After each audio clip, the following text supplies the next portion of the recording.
ছোট বড় সকলেরই পছন্দের নাস্তা হবে আজকের রেসিপিতে। শুধুমাত্র আলু দিয়ে এমন মুড়মুড়ে কুরকুরে নাস্তা হলে কেমন হয়?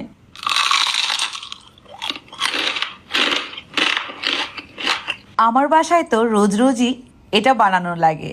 এ নাস্তা না হলে চলেই না। আপনিও বানিয়ে ফেলবেন।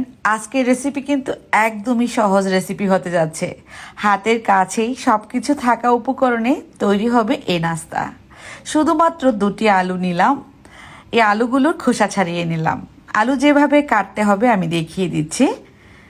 এভাবে করে লম্বা স্লাইস করে কেটে তারপর আমরা আলু ভাজি যেভাবে করি ঠিক সেভাবে কেটে নিলেই হবে। আমার এখানে আলুটা নষ্ট ছিল, অর্ধেকটুকু ভালো, সেটুকু আমি নিয়ে নিলাম।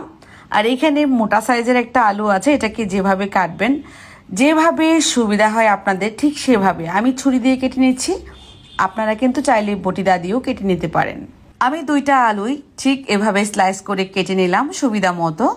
এখন শুধু আলু ভাজি যেভাবে করা হয় ঠিক সেভাবে করে কেটে নেব। আবারও বলছি, আপনারা আপনাদের পছন্দ মতো কেটে নেবেন। সবগুলো আলুই আমি কেটে নেব। আর কেমন পাতলা হয়েছে আমি দেখিয়ে দিচ্ছি। এই তো একটু লম্বা লম্বা হবে, লম্বা স্লাইস করে কেটে নিলে। এভাবে হলেই কিন্তু নাস্তাটা দেখতে সুন্দর হবে, খেতেও ভালো লাগবে। আমার এখানে অর্ধেকটা আলু নষ্ট ছিল, সেটা আমি ফেলে দিয়েছি। কারণ আমাদের বাংলাদেশের আলু বৃষ্টির দিনের আলু, আর বর্ষাকাল যেহেতু, এখন তো নষ্ট আলু থাকবেই। আলু কেটে নেওয়ার সঙ্গে সঙ্গে কিন্তু পানিতে দিয়ে দিতে হবে, না হয় কালচে কালার হয়ে যাবে। আমি 2-3 বার ধুয়ে নিব আলুগুলো।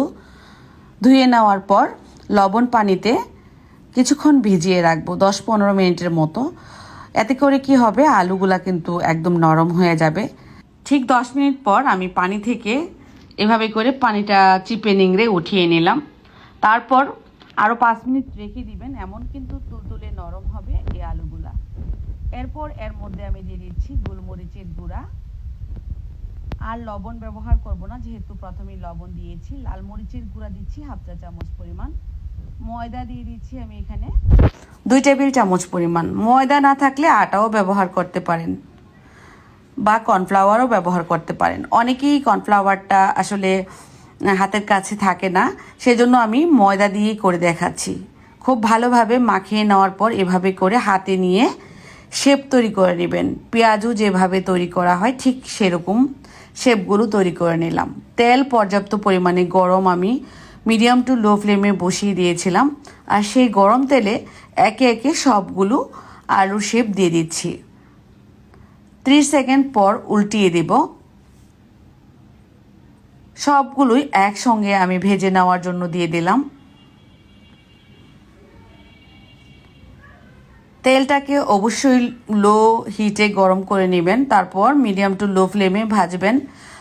না হলে কিন্তু প্রথমেই একদম পুড়ে যাবে, দেখতে সুন্দর হবে না এই নাস্তা, খেতেও ভালো লাগবে না। অল্প হিটে ভাজলে কালারটা যেমন সোনালি কালার হবে, আর খেতেও কুরকুরে মুড়মুড়ে হবে। আমার এখানে এগুলোর কালার চলে আসছে সোনালি বর্ণের। ঠিক এই সময়েই একটা ছাঁকনি চামচ দিয়ে আমি সবগুলো নাস্তা খুব দ্রুত নামিয়ে নিচ্ছি। খুব সুন্দর একটা কালার চলে আসছে। আলুর নাস্তা খেতে যারা ভীষণ পছন্দ করেন তাদের জন্য হতে পারে আমার আজকের এই রেসিপি। আর আমি তো জানি আলুর যত দামই বাড়ুক না কেন, বাচ্চারা আলু খেতে লাইক করে। আর এভাবে করে কিন্তু নাস্তাটা আপনারা ঘরে থাকা উপকরণেই বানিয়ে দিতে পারেন। কতটা মুড়মুড়ে হয়েছে দেখলেন তো, অনেক বেশি মজার। রেসিপিটি শেয়ার করার অনুরোধ রইল। আমি খেতে খেতে বিদায় নিব।